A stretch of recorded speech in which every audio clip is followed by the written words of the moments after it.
నమస్తే SR7 టీవీకి స్వాగతం. నా పేరు శబానా.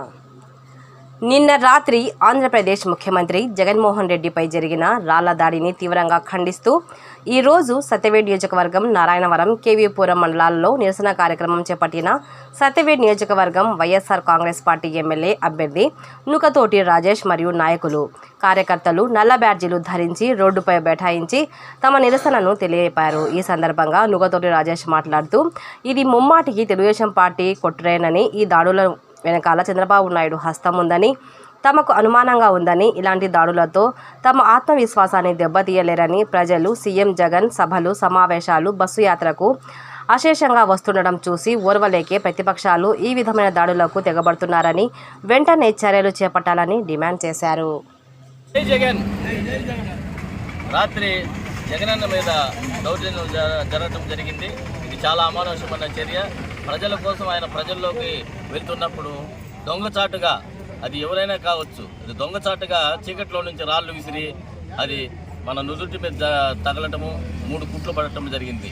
ఒక ప్రజలకు సేవ చేసే నాయకుడిని ఇలా చూసేది ఎవరన్నా? ప్రజలకు సేవ చేస్తున్నాడంటే ఒప్పకుండా ఇది ఏ పార్టీ చేసిందా, ఎవరు చేసినా అది మేము ఖండిస్తున్నాము. ఖచ్చితంగా వాళ్ళని వెంటనే అరెస్ట్ చేయాలని కోరుతున్నాము.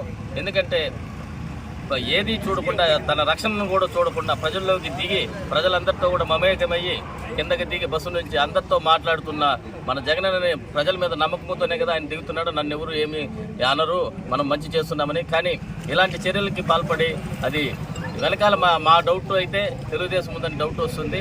అది ఎవరైనా కానీ, ఎటువంటి వ్యక్తి అయినా కానీ వాళ్ళని ఖచ్చితంగా అరెస్ట్ చేయాల్సిందని కోరుతున్నాము. జగనన్నని మేము రక్షించుకుంటాము అందరూ కూడా ఇక నుంచి. ఎందుకంటే మేమందరూ కూడా, ఈ ప్రజలందరూ కూడా జగనన్నకి అండగా ఉంటాము. ఖచ్చితంగా మేము దీన్ని ఖండిస్తున్నాము. జై జగన్, జై జగన్. సంఘటన మన జగన్మోహన్ రెడ్డి గారి మీద చాలా హేయమైన చర్య. ఇది ఖచ్చితంగా మేము అందరూ కూడా, ప్రజలందరూ కూడా ఖండిస్తున్నారు. వారు చేసిన వారు ఎవరైనా కానీ వెనుకుండేది మాత్రము మాకు తెలిసినంత వరకు చంద్రబాబు నాయుడు అనేది తెలుస్తుంది. ఇలాంటి చర్యలు చేయడం ఆయనకి ఫస్ట్ టైం కాదు. వాళ్ళ మామని వెనుపోటు పొడిచాడు, ఆ తర్వాత చాలామందికి వెనుపోట్లు పొడిచాడు. ఈరోజు కూడా వెనుకచాటుగా ఆ జనాదరణ చూడలేక అసలు జనాల్లోకి మన సింహం దిగిందంటే ఎలా ఉంటుందో ఈరోజు తెలుస్తుంది. అలాగే మన ప్రతి దగ్గర కూడా బస్సులో నుంచి దిగి కిందకి దిగి మరి అందరినీ, చిన్నపిల్లల దగ్గర నుంచి వృద్ధుల వరకు మహిళలతో జగన్ గారు మమేకమయ్యి మాట్లాడుతుంటే అది చూసి ఓర్వలేక ఆ జనాదరణని ఈరోజు ఇలాంటి చర్యలకు పాల్పడుతున్నారు. ఇలాంటి చిన్న తాటాకు చప్పులకు భయపడేదానికి ఆయన ఏమి కుందేలు పిల్ల కాదు, సింహం పిల్ల, రాజశేఖర రెడ్డి గారి కొడుకు. కాబట్టి ఖచ్చితంగా ఇలాంటి చర్యలను మేము ఖండిస్తున్నాము. ఇలాంటి నీచమైన రాజకీయాలు ఒక చంద్రబాబు నాయుడికే సాధ్యము, ఇంకెవరికి ఇలాంటి నీచ రాజకీయాలు తెలియవు. అన్నట్టు మనోళ్ళు అన్నట్టు ఆయన స్పందన కూడా ఆలస్యంగా ఉందంటే దాన్ని బట్టి అర్థం చేసుకోవచ్చు వారి దగ్గర నుంచే ఇలాంటి చర్యలు జరుగుతున్నాయనేది. ఖచ్చితంగా ఇలాంటి చర్యలను మేము ఖండిస్తున్నాము.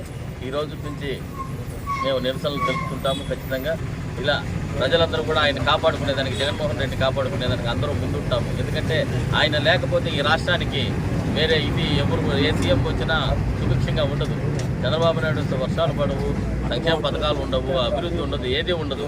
ఒక జగన్మోహన్ రెడ్డి గారి వల్లే ఈ సంక్షేమ పథకాలన్నీ కూడా ప్రజలకు చేరుతున్నాయి. కాబట్టి అలాంటి వ్యక్తిని మనం కాపాడుకోవాల్సిన అవసరం ఎంతైనా ఉంది. కాబట్టి మరొకసారి మనం ఆయన్ని మా మనసులో తలుచుకుని ఓట్ల దగ్గరికి వెళ్ళినప్పుడు ఆయన గెలిపించుకుంటే ఖచ్చితంగా మనం అందరం బాగుపడతాము. అలాంటి వ్యక్తిని వీళ్ళు ఇలా చేయటం అనేది చాలా బాధాకరము. ఈరోజు మహిళలందరూ కూడా కన్నీటి పర్యంతం అవుతున్నారు. జగన్మోహన్ రెడ్డి గారికి ఇలాంటి మంచి వ్యక్తికి ఇలా జరిగిందా అని చూస్తున్నాము. అందరి ఇళ్లలో కూడా వృద్ధులందరూ కూడా చాలా బాధపడుతున్నారు.